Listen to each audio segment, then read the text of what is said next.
Good afternoon, everyone, and I'd like to call to order our Middlesex County Council meeting for Tuesday, November the 24th.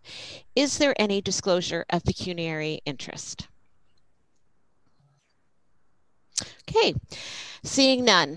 As the days have gotten longer and gloomier and more blustery, I thought as we begin to prepare for the upcoming holiday season, we should share some good news stories. Great things are happening across Middlesex, and we should take the opportunity to brag and share.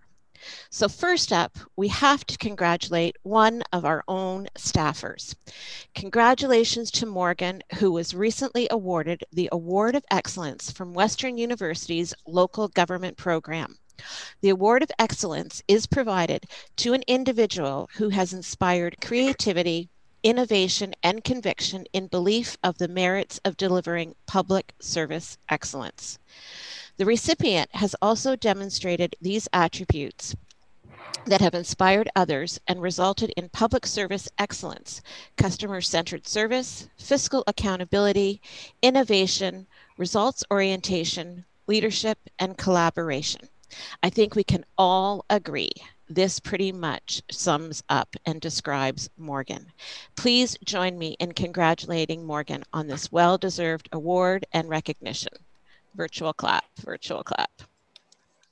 My deputy mayor in Lucan finds every opportunity to remind our community about how slowly government works.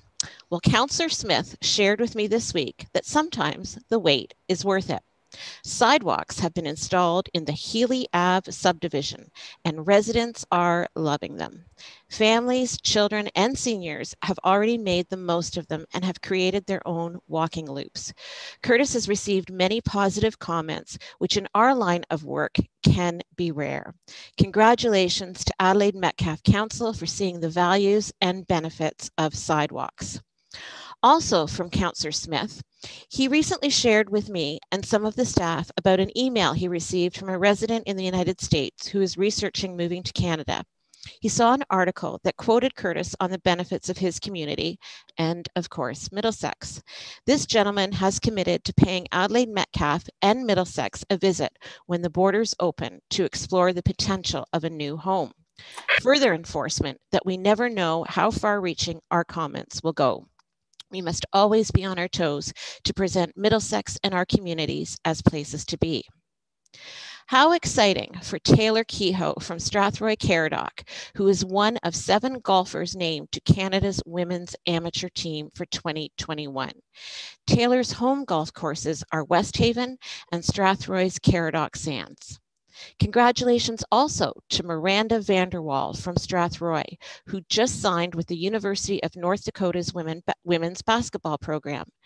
During these challenging times, for these young women to be able to continue to train and develop at this elite level, bravo to both of them. Congratulations to Dustin Carter from the MLPS for his recent nomination and as a finalist for a Pillar Nonprofit Award for Leadership. He was recognized for his role as a superintendent of community paramedicine. As superintendent, he seeks to remove barriers of social determinants of health and the complexities of mental health and addictions. Dustin is always working on developing and providing services that are patient-centered and community-based. Congratulations, Dustin. In a year where fundraising activities have been challenged, it is gratifying to see campaigns supporting local initiatives still finding a way to be successful. There have recently been major donations to the Craig Home Capital campaign. And I have to go back in time, but recognition has to be made to the Glencoe Agricultural Society, who would have thought that an online 50-50 would have had a jackpot of over $366,000, meaning the winner and the Ag Society walked away with over $180,000 each. Which of course brings me to the fundraising event that was organized by Councillor Elliott in Thames Centre after being challenged by a resident. And of course, Councillor Warwick was in. Somehow I got involved in the challenge, as did Councillor Tom Heeman from Thames Centre. The challenge, in case you missed it, was to jump into the newly renovated Dorchester pool if a certain amount of money was raised for the Dorchester Food Bank. The initial goal was $1,000, but Kelly and Allison encouraged Tom and I to join in, and the goal rose to $3,000. And to date, $10,861 has been raised. Wow. All that just for jumping into a balmy 11-degree pool. My goodness, who would have thought? Congratulations to the Thames Center residents who supported this cause, but more importantly, to Allison, Kelly, and Tom for your leadership. Clearly, your community is aware of your community spirit. Otherwise, this would not have happened. Thanks for allowing me to play a very small role in your community event. It just goes to show you that great things can happen with a small challenge and a willing spirit. There are lots of great things happening across Middlesex. Take the time to recognize what is happening in your own communities. I guarantee it will be appreciated. So moving on into our meat of our agenda, you've got the minutes in front of you. I don't think that there's any business arising from the minutes that have been brought to our attention. If not, I would look for a motion to approve the minutes as presented if there's nothing to be corrected. Councillor Vanderheyden and Councillor Mayhew, all opposed, and those are carried. We have no deputations today. Any inquiries or notices of motion?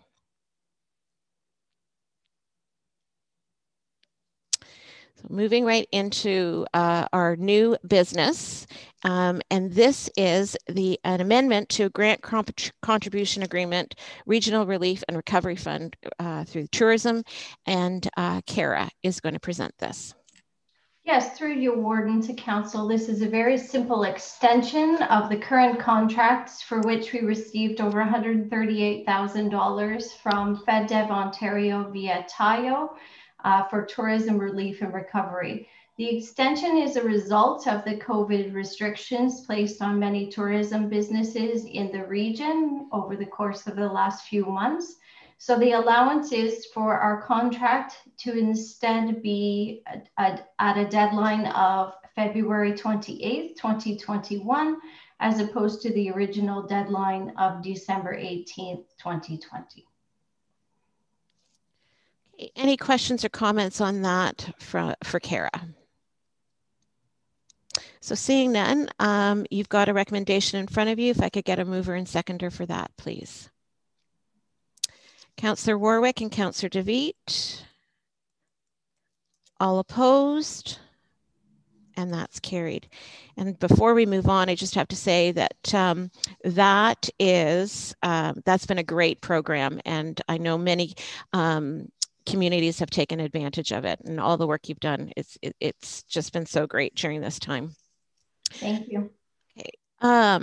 This is with regards to the SWIFT nomination for to confirm Councillor Vanderheyden to continue on as her role at representation. I think it's pretty straightforward. Are there any questions with regards to that? So seeing none, if I can get a mover and seconder for that recommendation.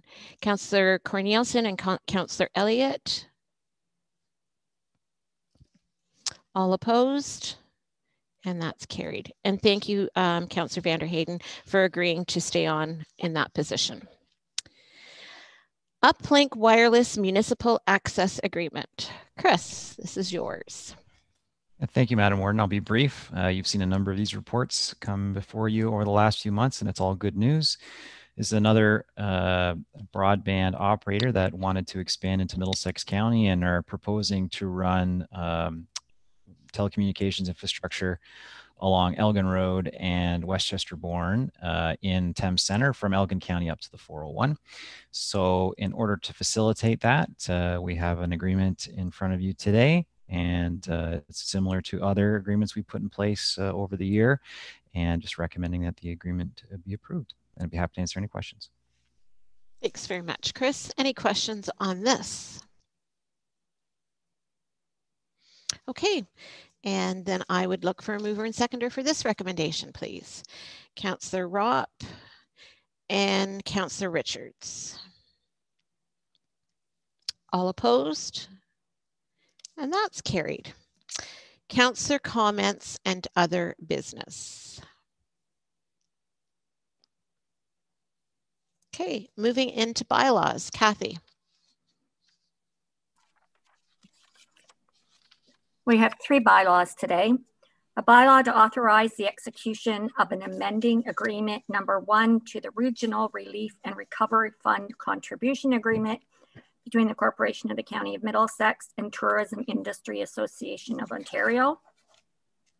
A bylaw to authorize the warden and the clerk to execute a telecommunications municipal access agreement between the Corporation of the County of Middlesex and Uplink Wireless Inc., Genesis IT Solutions Inc., and a bylaw to confirm proceedings of the Council of the Corporation of the County of Middlesex for November 24, 2020. Okay, can I get a mover and seconder for the first and second reading?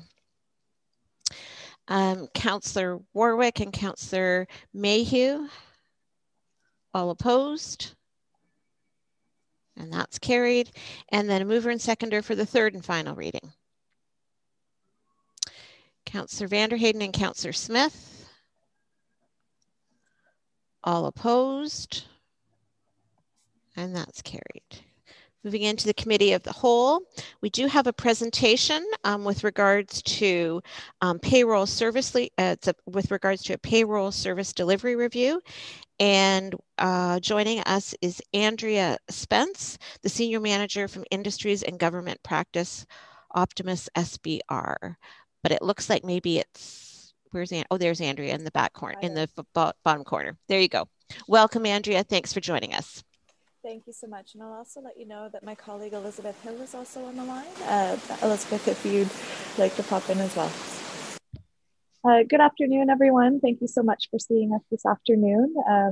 We are here to give you a brief overview of our project that we completed over the summer and into the early fall with the support of Cindy Howard, Morgan Calvert, and team. So it's our pleasure to be speaking with you today on that project. I believe Bill has control of my slides. If you'd be able to advance me to the next one, please. Thank you. So today what I would like to do is provide a brief overview of our project, to present to you our recommendations for the future state for broad implementation across some of the partner municipalities, to provide some recommended next steps in collaboratively implementing activities, and to address any questions that you council may have. Next slide, please. Our project mission, when we set off early in the summer, was to conduct a service delivery review for payroll services with your county and participating local municipalities, with a focus on improving efficiency and effectiveness.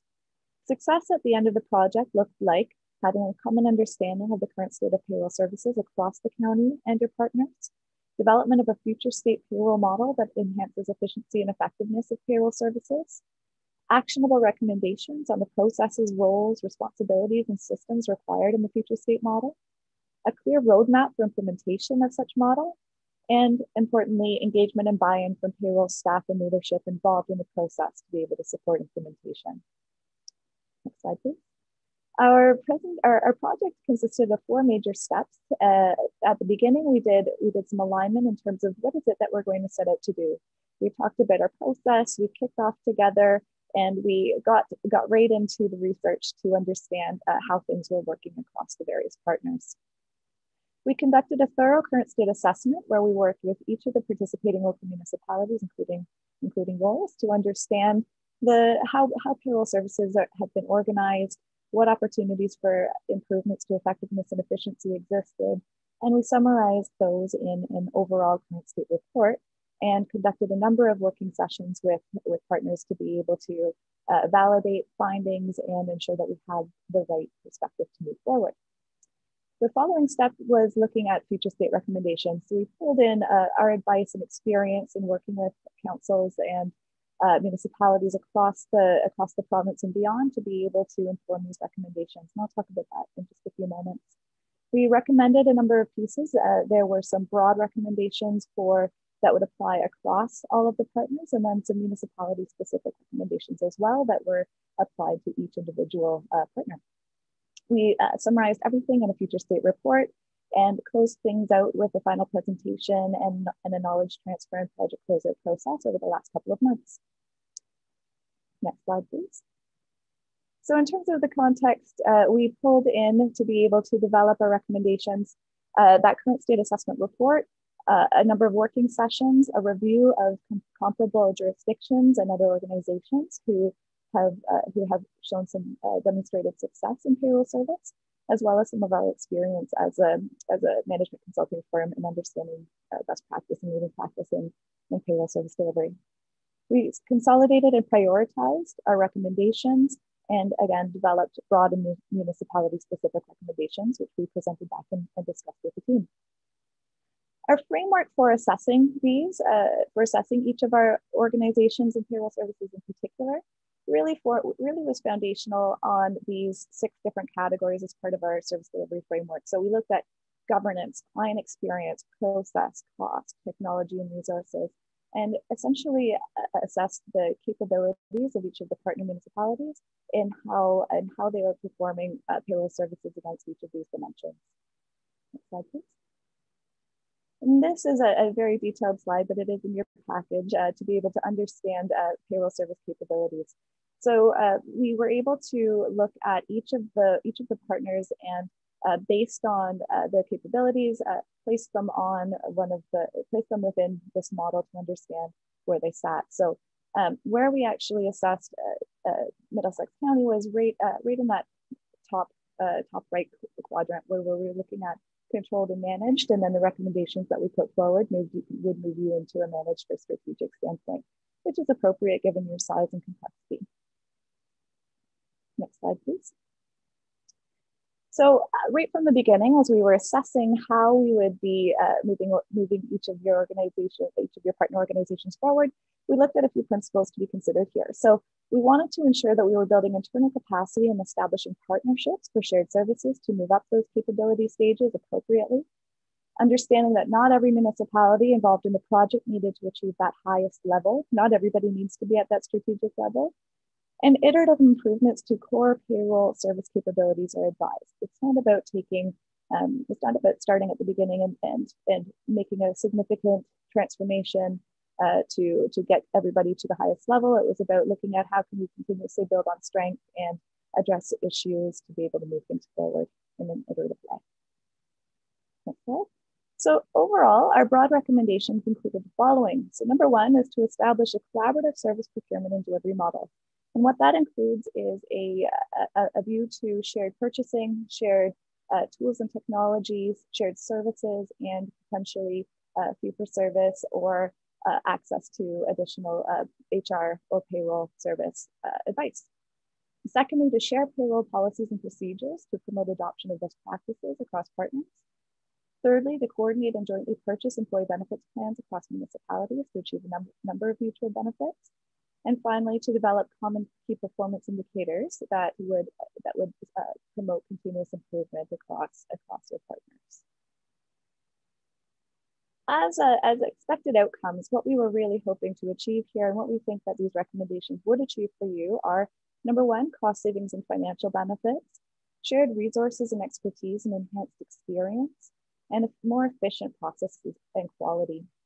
Not everything is going to save a ton of money, but you will have higher ability to audit and ensure quality, make sure that you have clear processes, and make sure that your staff are working to the highest order who are involved in payroll services. So those are overarching what the expected outcomes would look like if our recommendations are implemented. So let me go into these in a bit more detail. So in establishing a collaborative service procurement and delivery model, the overview again is sharing purchases of tools and technologies, payroll-related services and expertise. In addition, sharing in-house expertise, staffing, and other resources, aligning and standardizing your payroll policies, processes, and procedures. It will help you to drive implementation and ensure that you're creating that effectiveness and efficiency that you're looking for. And the interesting component of this recommendation, when you think about it this broadly from the partner standpoint, is that this is really a menu of services. There are going to be some municipalities that were involved that would truly benefit from buying into some of the components of this, where there's going to be others who will have a different view on that. And so, for example, an organization, a municipality like yours, which is relatively mature and capable, will potentially have the opportunity to lead and to provide some of the guidance that some of your other partner municipalities are looking for. You can leverage existing structures to be able to implement these recommendations, like the Treasurer's quarterly meeting. And as I mentioned, some of the higher level structural components of this model really include shared purchasing, shared service delivery, and fee-for-service advisory. Next slide. Shared purchasing is, in a bit more detail, is a collaborative approach in purchasing a technology or a tool. Benefits of this include standardization of technology, so you can actually share leading practices across your partners. Acquisition synergies in terms of implementation, we know it can be complex, and we know that it can be challenging from a number of different lenses to be able to bring these on, but if you have peers who are also looking at this, it can be very useful. And then similarly, saving costs. There is economies of scale related to shared purchasing, particularly in technology tools. Risks, of course, is if, as you're working with other partners, it can slow down decision-making, limit your customization, and it can be a high initial effort, although your longer-term outcomes can be much higher. From a shared service delivery standpoint, what we are recommending is a framework to be able to share services and resources ad hoc, to be able to offer direct payroll support for a contract to a full integration of services. So benefits of this look like promoting consolidation, avoiding duplication and cost savings, as well as promoting collaboration across your partners. Some of the risks related to this include the high initial investment to be able to establish the model, dependency on service levels and policies of other municipalities, which creates risk for you, and as well as competing priorities as you're looking at setting up partnerships. But we expect that in our experience, we see that a number of shared back office services can be very, very successful to create the outcomes that I described earlier with the right operational management. And then finally, fee-for-service advisory is a framework that allows partners to be able to provide and receive payroll-related advice from other partners and or a private provider as appropriate. Benefits here include minimized cost of learning, improving payroll operations overall, improved collaboration overall, enhanced knowledge sharing, and low implementation cost. It is, in terms of risks, sharing privacy and the ability to share sensitive information and the ongoing cost. Now, it's an interesting one because as you think about how to access that information, many of your partners have been looking at, do we build our expertise internally, or is there somewhere else where we can purchase it? And that's really what that one is looking at there. In terms of our second major recommendation, it's about sharing payroll policies and procedures to promote adoption of best practices. Ensuring all partners have access to leading practice and effective policies and procedures for activities that are common across. A policy and procedure sharing process is recommended.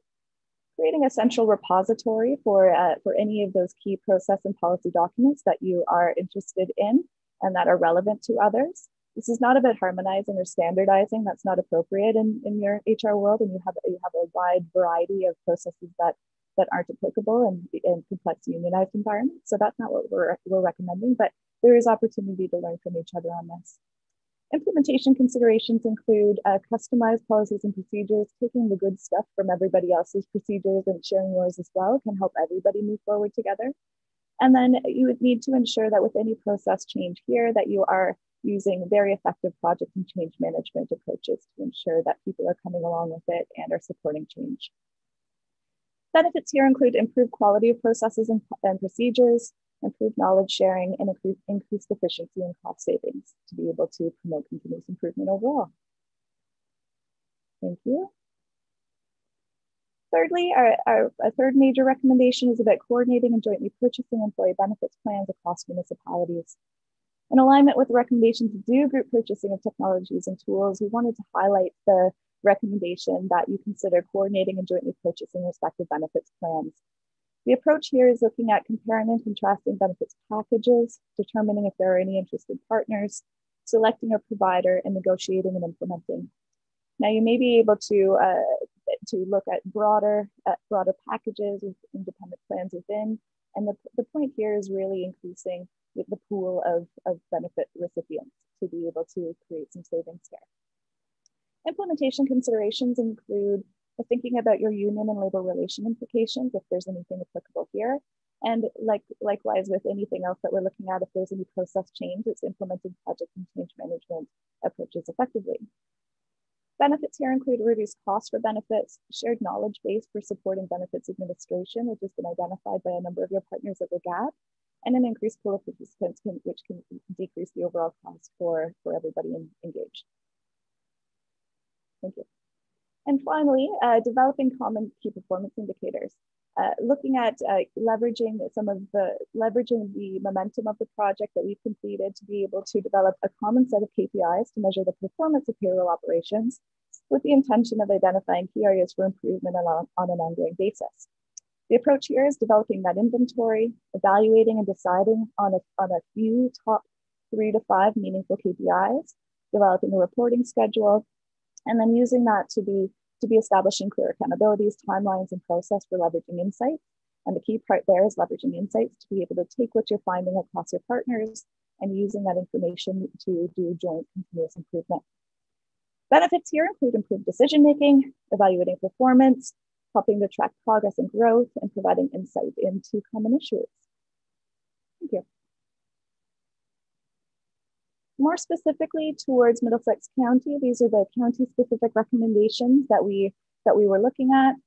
We recommended to consider opportunities to leverage your existing software and continue to automate and advance processes to be able to reduce manual effort, improve your client experience, improve your quality assurance, accurately track leaves, and create ability to redirect resource time to higher level tasks. Our second specific recommendation here was around considering purchasing and implementing an HRIS with the capability of integrating with Great Plains to again reduce manual effort, improve experience, improve quality assurance, process efficiency, and redirect resource time to higher level tasks. Thank you. In terms of timelines, we closed our project out mid-September, and our recommendations to be able to get things rolling, more additional information is available in the package, but first step was to establish the Collaborative Payroll Operations Group, which is that CPOG acronym that you see in the top left corner, and then use that as a base to be able to start to implement each of the recommendations. Target is would have been to be able to achieve success on each of these in the next fiscal year. Thank you. And that's a lot of information in a short amount of time, but I am very happy to take any questions that the group may have. Great. Well, thank you very much, Andrea. And as you said, that was a lot of information, but you did a great job in presenting it. Are there any questions or comments from Council at this time? Councillor Vanderheyden.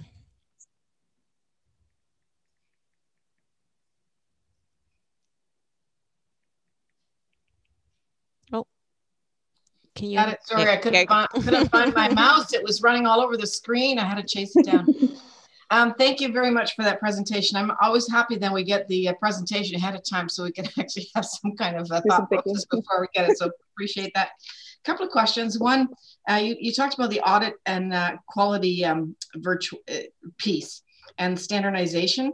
So will that help in audits, having that in place?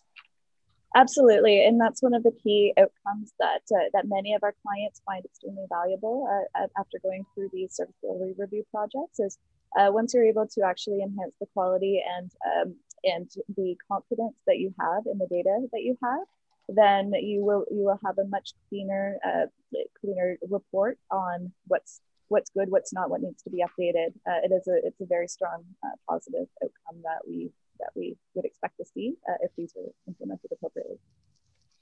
Okay, and it was interesting, if I could, through the board, and that you said standardization, but not too much standardization because everybody's different. So that was interesting. One other question I had, and that was on the Great Plains and the interaction with Great Plains. Now, I know a lot of organizations do use Great Plains, but is there opportunity once you connect to a platform like that because things change all the time, obviously. How difficult would it be once we get into a platform like that to back out of that into something else if we find it's not working or something else has been put together or for whatever reason? Yeah, no, thank you for that question. I'll get started, and Elizabeth, you might have something to add to this as well. I'm just looking at you in the bottom of my windows here. I think there's always the initial investment and the commitment that you make whenever you choose a new technology solution, and that comes with a number of different considerations related to putting people and money in place, making sure that they're starting to move things along. Anytime you buy into it, Elizabeth, you can talk to the technology specifically, but there's always a bit of that trade-off to kind of pilot it, understand how it's going, and then move things out. Now, our understanding is that you've got the software that you have in place currently would be interoperable with that we're recommending. So it would be a little bit more seamless than it would be with others, and it's also a platform that is used by many of your partners. So if you were looking at doing some shared service delivery or shared purchasing, then there's already some synergy to leverage on that standpoint as well. Elizabeth, anything that you'd like to add? I was just going to add that it depends a lot on what software you end up going with and what kind of capability it has. And, there's certainly there's systems that cover HR, payroll, finance. They have all of it put together. Obviously, the more packages you get, the more expensive it is.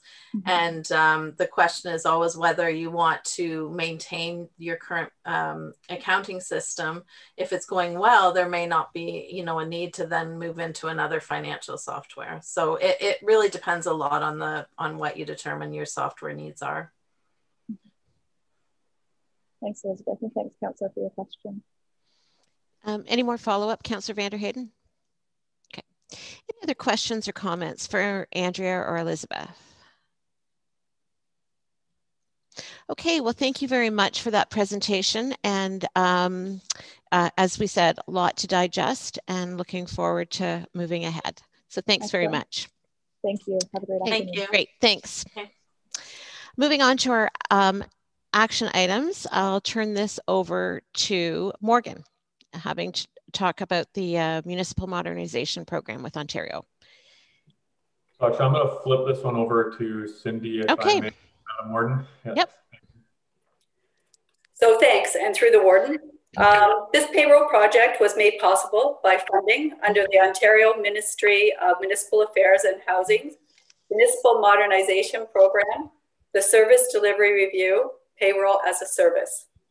The payroll review is an exciting opportunity for Middlesex County and participating municipalities to work together to better understand opportunities for improving municipal services through enhanced collaboration, capacity, and capacity building. The County of Middlesex contracted with Optimus SBR to conduct an unbiased, objective, third-party review for payroll services for Middlesex County and participating local municipalities, with a focus on improving efficiency and effectiveness. Andrea Spencer from Optimus SBR just presented to County Council. As you heard, a working committee consisting of representatives from each participating municipality was established, and this committee reviewed the attached final report. Optimus SBR evaluated the payroll process at the county and determined it to be at a capacity level of managed, and noted that there is strong staff competencies and a good use of technology. We received 2 recommendations from the consultant in order to move the county to a strategic capacity level. These recommendations will be reviewed and actioned by administration. In addition, the consultant also recommended working together with the municipalities to develop a payroll working group. The goal is to create this group before the end of 2020, and Middlesex County will be participating. So at this time, I recommend to Council, they approve the final report and submit it to the province, post the final report on the county website, and these 2 things we are required to do when we received the funding. And the last thing I would be informing all the participating municipalities that this report has been approved by council. Thank you, and happy to answer any questions, myself or Morgan. Okay, great. Thanks very much, Cindy. Any questions or comments for Cindy or Morgan? I guess just the one question I would have, with you informing the partner municipalities, do they have to do anything at their level? I guess I'm going to leave that to each one of them. I happen to know that Middlesex Center has a report going. I believe it's tomorrow. I assume that all of the local municipalities will be doing something similar. So I will send our report, and I'm sure that the treasurer from Middlesex Center will probably forward her report as well. Okay, all right, thanks for that. If there's no questions or comments from council, you've got the recommendation as Cindy presented. If I could have a mover and seconder for that, please. Councillor Smith and Councillor DeVete. All opposed? And that's carried. Okay, moving on to correspondence and information items. Strathmere Lodge Occupancy and Activity Report for October 2020. Letter from the Southwest Lynn advising that Strathmere Lodge will receive one-time funding of $40,768 to support the hiring of infection prevention and control personnel and up to $19,922 for training to support staff related to IPAC practices and protocols. Councillor Vanderheyden. Thank you. Through the warden. So this is one-time funding. We get somebody in place, we've got everybody trained, then what? Brent. I saw Brent earlier. Have I lost him? I'm here, Madam Warden. Oh, there you are, right there beside Cindy. And he unmuted in record time. I know. Very well done, Brent. We're giving out awards. That should be part of the next good news presentation. Through you, Madam Warden, to the councillor. In fact, we have an RN whose portfolio largely includes infection prevention and control. So we're not quite sure at this stage what we want to do. Certainly the training money, the other component of the funding, is something that we could use to enhance the training among all staff. But the idea of creating a position, as you've suggested, that doesn't is not permanent is something that we're looking at right now. Okay. Any follow-up from that? Okay. Any other questions or comments on that particular item? Okay, thanks, Brent. Report from the Workforce Planning and Development Board, Elgin, Middlesex, Oxford, entitled Change Matters, Employer Needs Assessment for COVID-19 Recovery. Letter from the Deputy Minister of Municipal Affairs and Housing, providing information for municipal bylaw officers with respect to enforcing provincial orders under the Reopening Ontario, a Flexible Response to COVID-19 Act. Newsletter from Four Counties Health Services Foundation for fall 2020.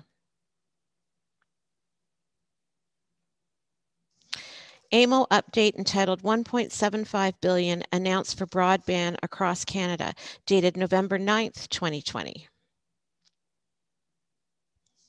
AMO update entitled COVID-19 framework updated, issued on November 13th, 2020. Budget variance report, October 31st, 2020.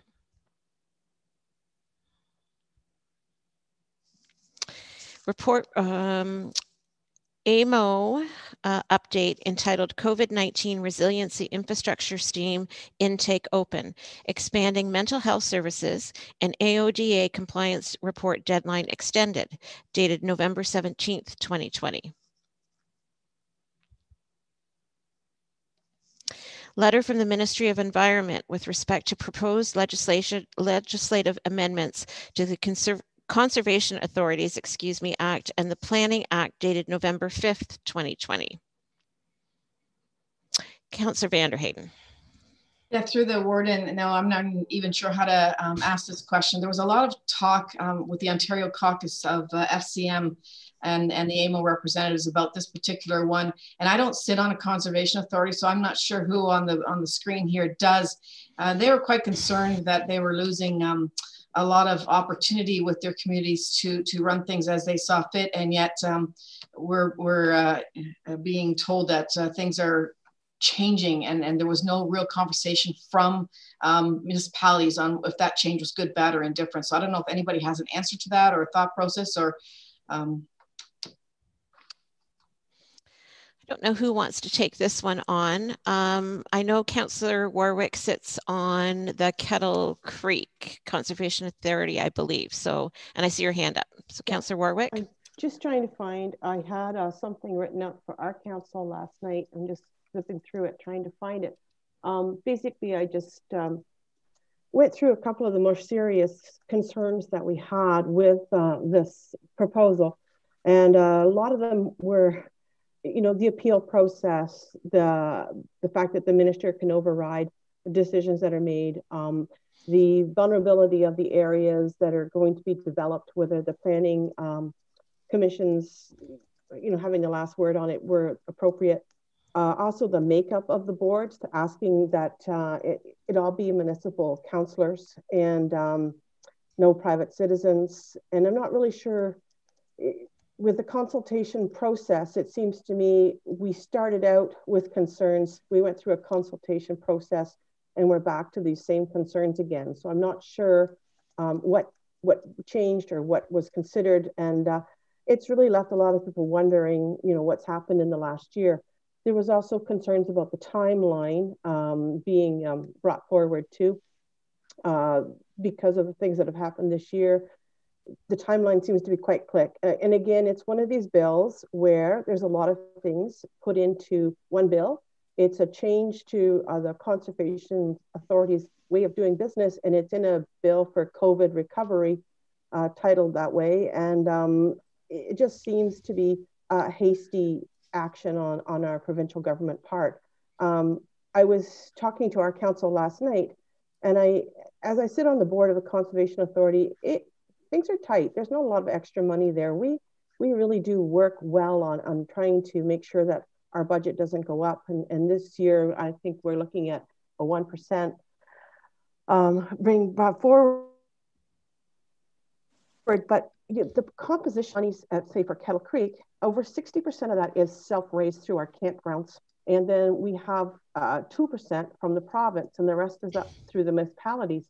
And I think it's important for the municipalities and the conservation authorities to work together. And I feel like we're being kind of pitted against each other by the provincial government. So yeah, I have a lot of concerns with it, and I'm happy to forward any information anybody wants. That was just a quick synopsis, and there is more to it, way more to it, but I'm not going to take up the time today on going through all those, but I'm happy to forward anything to anybody that needs that. Thank you. Okay. Councillor Cornelissen. Thank you, Madam Warden. I also sit on the Asalba Bayfield Conservation Authority, and we had a discussion on that last Thursday. I think one of the primary concerns, and I participated on the webinar a week ago this past Monday as well. And one of the major concerns, of course, was that developers would have a great deal of autonomy in the permitting process and bypassing the legislation or the requirements of the Conservation Authority. The other aspect of it, too, that was somewhat questionable was when the discussion around the core mandates, because they've not been identified. They talk about core mandates, but they haven't declared what those are, and that's not forthcoming until later on in the year, perhaps. So there's still some lack of clarity around what exactly the Conservation Authority will be mandated to do. Okay. And I saw Councillor DeViet's hand up as well. Thank you, Warden. I don't want to go over all of the points again, but I think the councillors have identified the key pieces. The only other part that I didn't hear mentioned was that, so Section 20 of the Act talks about services that are mandatory programs and that are prescribed under regulations and so forth. And I don't know how many of you attended the meetings. I think it was last January that the ministry was holding with conservation authorities and elected and staff representatives from various municipalities. But the thing is that there's this whole idea of negotiating what services and what costs and so forth. I agree with the, as I say, the councillors that have spoken. I think really the municipalities get quite a good deal from the conservation authorities in terms of all of the services that are provided to us by them.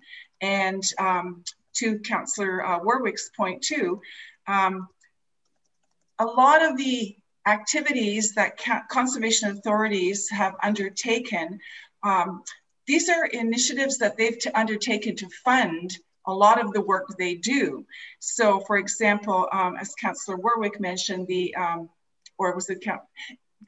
campgrounds and so forth, they have properties, they can leverage those properties, create a revenue stream, and they do all kinds of things to raise money to do all of the things that relate to conservation, not just flood management. So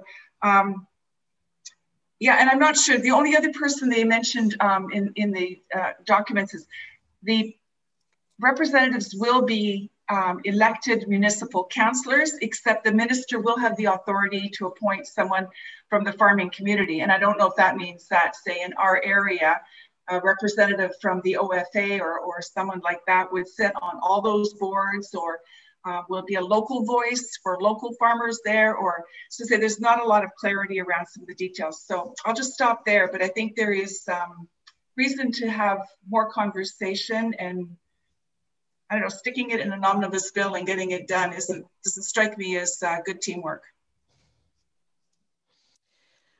Any other comments on this particular piece of communication? I just want to thank everybody for that discussion. I mean, we have a number of conservation authorities within our boundaries, but each municipality is responsible for that, and it's, you know, it's not really a county level as much as we're aware of what's going on. But as long as we can be sharing the information among our own municipalities, then perhaps maybe there can be a consistent message that comes from all of us. Okay, sorry, Warden, Councillor Mayhew wanted to make a comment. Oh, I'm sorry, Councillor Mayhew, I didn't see your hand. Thank you, Madam Warden. The Lower Thames Valley Conservation Authority is an integral part of Middlesex County, and they have had some concerns about this. 4 key concerns regarding Bill 229. Firstly, the proposed changes removes oversight and control of the conservation authorities from their local municipalities, giving it to the minister. And secondly, the proposed changes do not streamline but increase red tape in permitting, and will slow down and encumber Section 28 of the permitting process.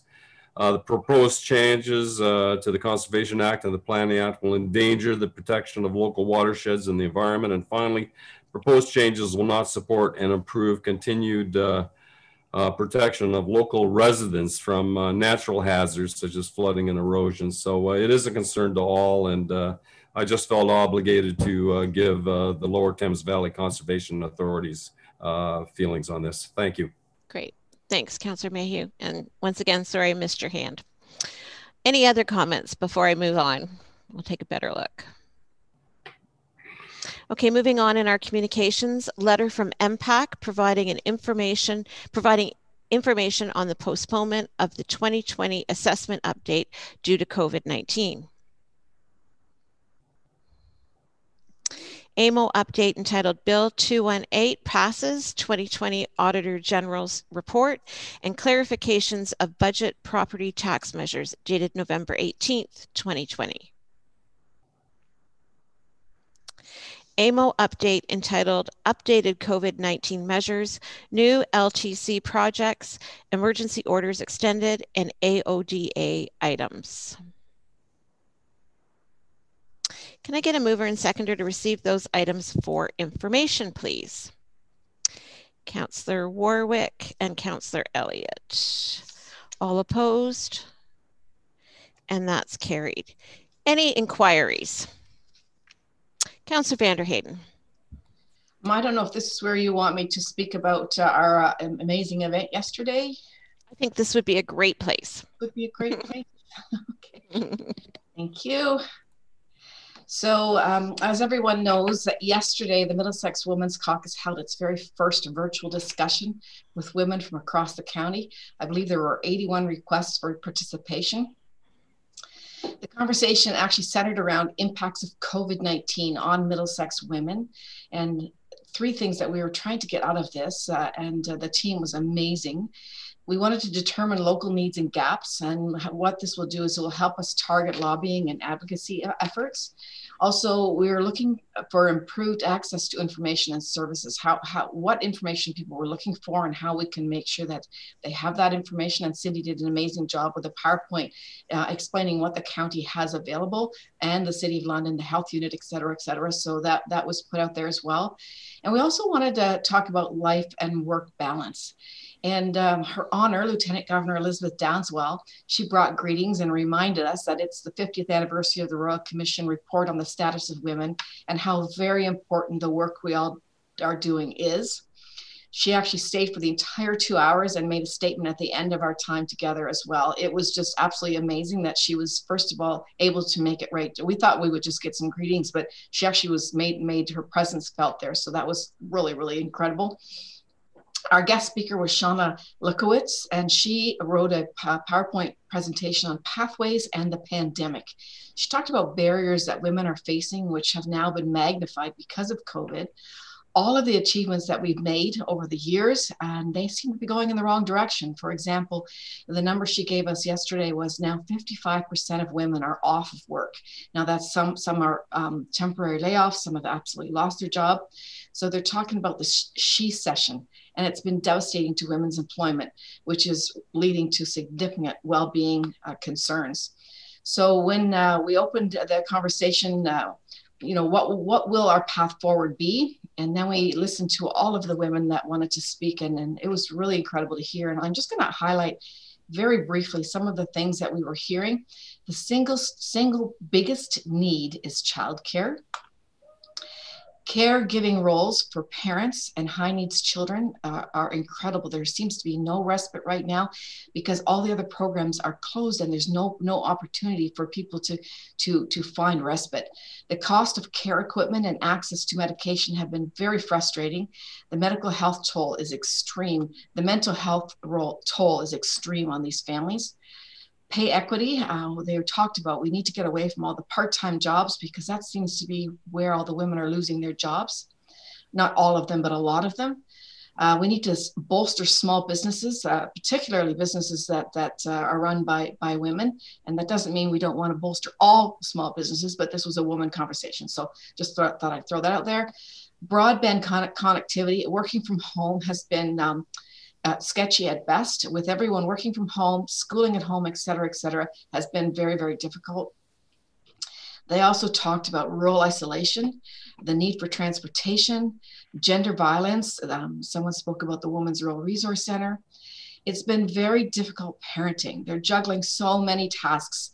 Kids seem to be having way too much screen time because parents are running out of opportunities, and the kids can't go out and play with their friends, and it just seems to have been a real bubble of frustration.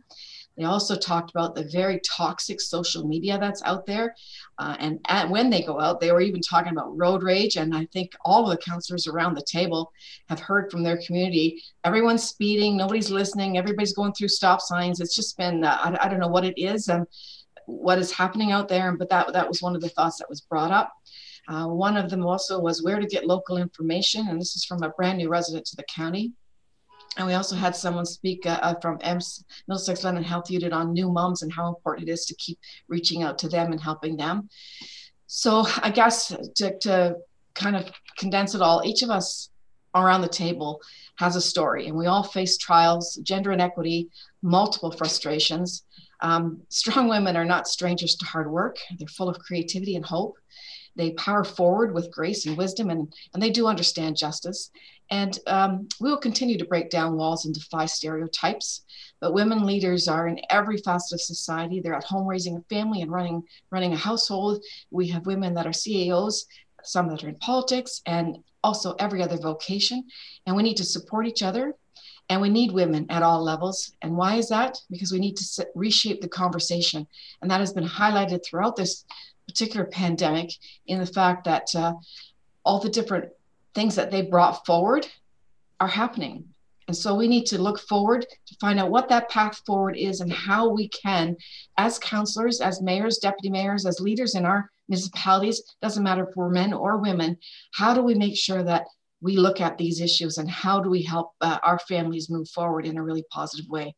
I hope that highlights, I don't know if anybody else wants to say anything, it really was an incredible conversation. And for our first time trying to put something like this together, we used everybody's talents, everybody's opportunity to shine. Kelly, of course, had all the social media piece. Allison had her piece. Ina, you were really good in your presentation. And Kathy, you held it all together as the moderator. And Cindy was there to also share. I really believe it was well done. There were also other counselors from around the county that were on the call. Mary Gay Wilkins was on. I know that Marie Baker was on the call. And I couldn't see everybody else, but I know that we had a lot of support. I felt support in the room. So with that, that's my report, Madam Warden. Great. Thanks for that, Councillor Vanderheyden. You certainly summed it up. And as you can imagine, there was a lot of information, a lot of discussion. I watched, when I got home, I just kept replaying the whole afternoon over. So we're going to circle back and come up with what our next steps are.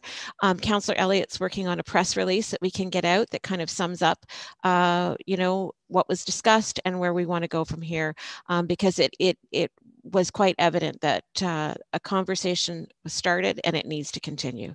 So looking forward to that. And unless anybody else had anything else to add to that. Okay, any other inquiries? Okay, we've got new business in front of us, and of course you've got the list of upcoming meetings right through to the middle of June. Any announcements? So with that, I would ask for a motion to adjourn. But before I do that, maybe I will look to Kathy and Bill as to the next part. I know you've got, you had in the agenda that the inaugural will start at 2:30 or when the regular meeting finishes. So is your thought just to keep continuing on then? Fine with me. It's just if someone is planning to join and watch at 2 o'clock, they will have missed it at 2:30. Correct. So, but do you want me to ask for a recess for a half hour, or? If that's okay with council, maybe, because I know the invitation did go out to past wardens as well as the municipalities, but I'm happy to move forward as well. Warden, can I just ask a technical question before?